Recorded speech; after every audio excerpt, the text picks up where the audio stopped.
Have you ever heard of a shot so perfect, so impossible, that even the most elite Navy SEALs stopped what they were doing just to find out who pulled the trigger? This is not fiction. This is the story of the 3,247-meter shooter, a woman who made a shot so legendary that when her identity was revealed, even her SEAL commander couldn't believe it. He looked her straight in the eye and said, "You're the sniper?" Before we dive into this unbelievable mission, make sure you subscribe to Grow for Justice because we bring you stories that honor courage, precision, and the quiet warriors who rewrite history. And hey, where are you watching from? Drop your country or city in the comments below. The story begins in a dusty corner of northern Afghanistan, in a valley so dry that the wind carried nothing but sand and silence.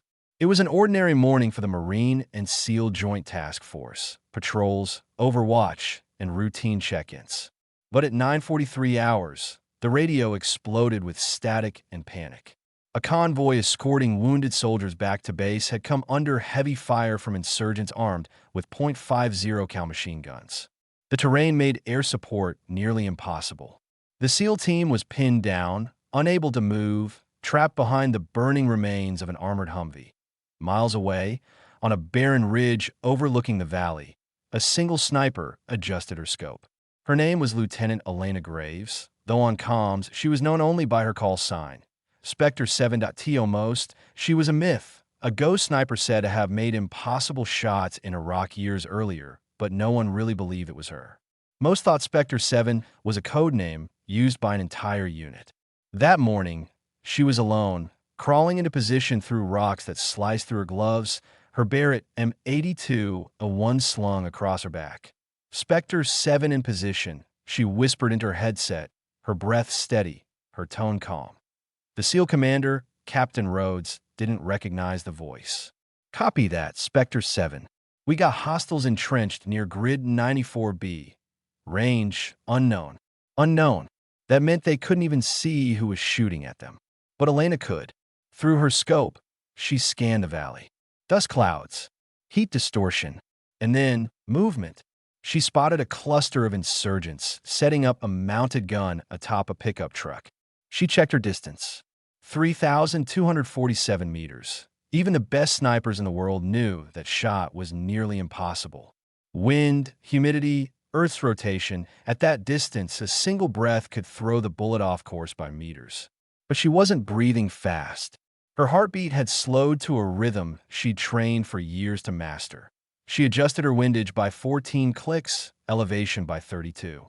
The barrel gleamed under the morning sun. She inhaled once, held it, and squeezed the trigger. The Barrett thundered like a cannon. The recoil dug into her shoulder, dust clouding her sight. 2 seconds later, across 3 kilometers of open terrain, the gunner on the pickup truck collapsed instantly. The SEAL radios went silent. Then, "Cheers," Captain Rhodes' voice cracked through the comms.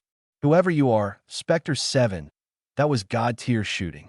But she wasn't done. More enemies appeared, scattering across the ridge, trying to locate the source.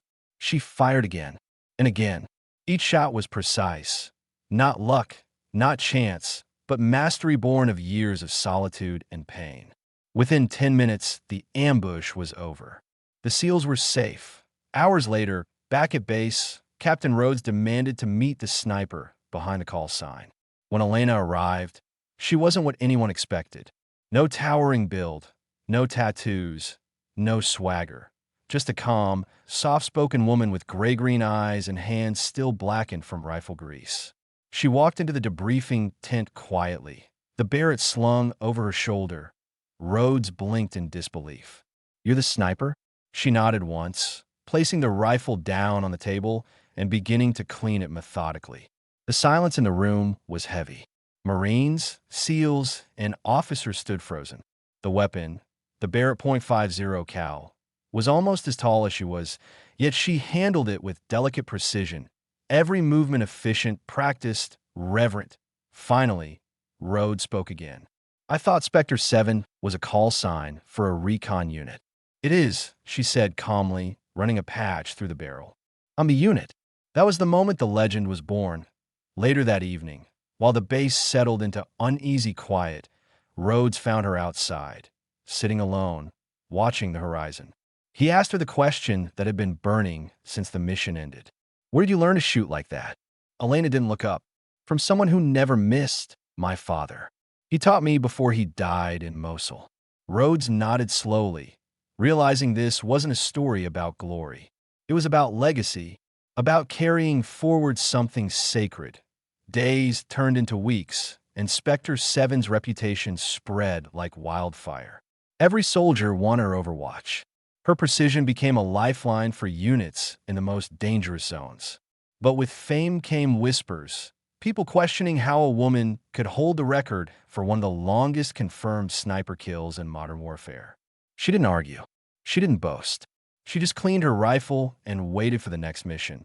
The respect came slowly. After her third long-range engagement saved another SEAL convoy, Rhodes gathered the team.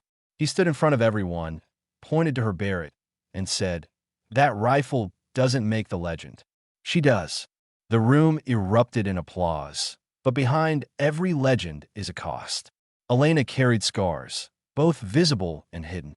She'd lost her partner in a mission years earlier, and every time she pulled the trigger, she whispered his call sign under her breath, as if sharing the shot with him. Her record shot, 3,247 meters, wasn't celebrated in headlines. It was classified, filed away in a report that only a few would ever read. But among those who knew, her name was spoken with reverence. Months later, when her deployment ended, Rhodes handed her a plaque. It wasn't military issued. It was personal. On it were the words, "To Spectre 7, the ghost who watched over us all." She smiled faintly, tucked it under her arm, and walked toward the waiting C-130 transport. Her Barrett, freshly cleaned, gleamed under the fading desert light. And that's how the legend of the 3,247-meter sniper ended. Not with medals or speeches, but with quiet respect from those who understood what it took to earn it. Because sometimes the loudest heroes are the quietest ones. The ones who don't seek glory, only justice. And that, my friends, is the spirit of Grow for Justice that if this story gave you chills, make sure to subscribe right now. Because on this channel, we tell stories of real courage, untold sacrifice, and those who stand tall when no one's watching. And tell us in the comments. Globe showing Europe, Africa, where are you watching from? Let's see how far these stories of honor can reach.